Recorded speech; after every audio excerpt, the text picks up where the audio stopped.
Súmulas da Jurisprudência Uniforme do Tribunal Superior do Trabalho, extraídas do livro de súmulas do TST, atualizado pela Resolução 199, de 24 de junho de 2015. Súmula 1. Prazo judicial. Quando a intimação tiver lugar na sexta-feira, ou a publicação com efeito de intimação for feita nesse dia, o prazo judicial será contado da segunda-feira imediata, inclusive, salvo se não houver expediente, caso em que fluirá no dia útil que se seguir. Súmula 6. Equiparação salarial. Artigo 461 da CLT.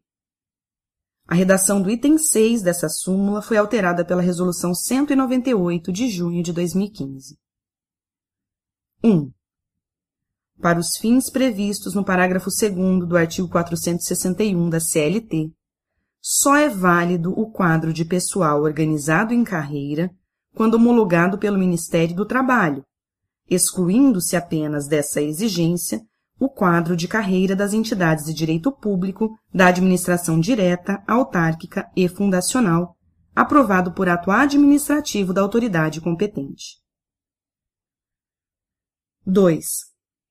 Para efeito de equiparação de salários, em caso de trabalho igual, conta-se o tempo de serviço na função e não no emprego. 3.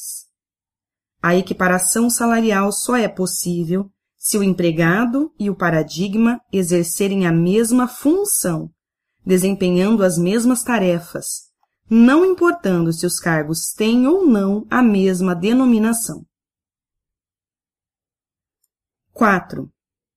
É desnecessário que, ao tempo da reclamação sobre equiparação salarial, reclamante e paradigma estejam a serviço do estabelecimento, desde que o pedido se relacione com situação pretérita.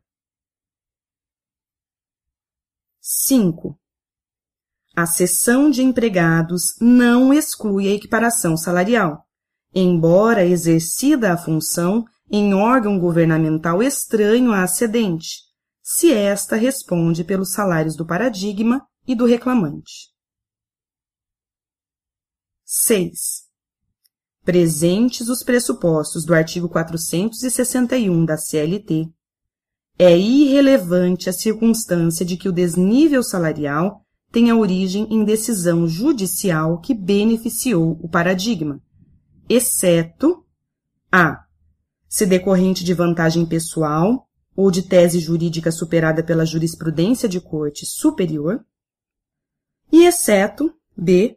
Na hipótese de equiparação salarial em cadeia, suscitada em defesa, se o empregador produzir prova do alegado fato modificativo, impeditivo ou extintivo do direito à equiparação salarial em relação ao paradigma remoto, considerada irrelevante para esse efeito a existência de diferença de tempo de serviço na função superior a 2 anos entre o reclamante e os empregados paradigmas componentes da cadeia equiparatória, à exceção do paradigma imediato.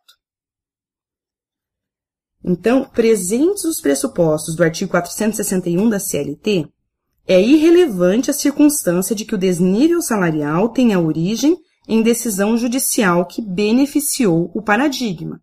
É irrelevante, mas tem 2 exceções, exceto a. Se decorrente de vantagem pessoal ou de tese jurídica superada pela jurisprudência de corte superior, e exceto b.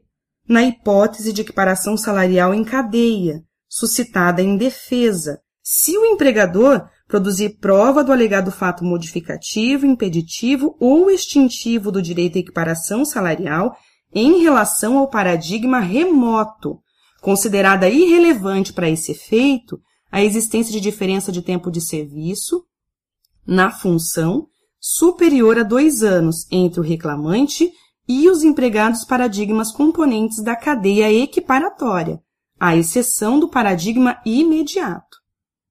Com relação ao paradigma imediato, o tempo de serviço não pode ser superior a 2 anos. 7.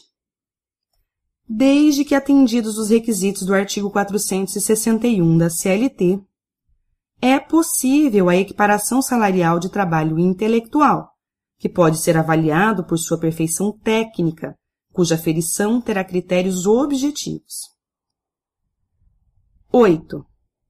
É do empregador o ônus da prova do fato impeditivo, modificativo ou extintivo da equiparação salarial. 9. Na ação de equiparação salarial, a prescrição é parcial e só alcança as diferenças salariais vencidas no período de 5 anos que precedeu o ajuizamento. 10.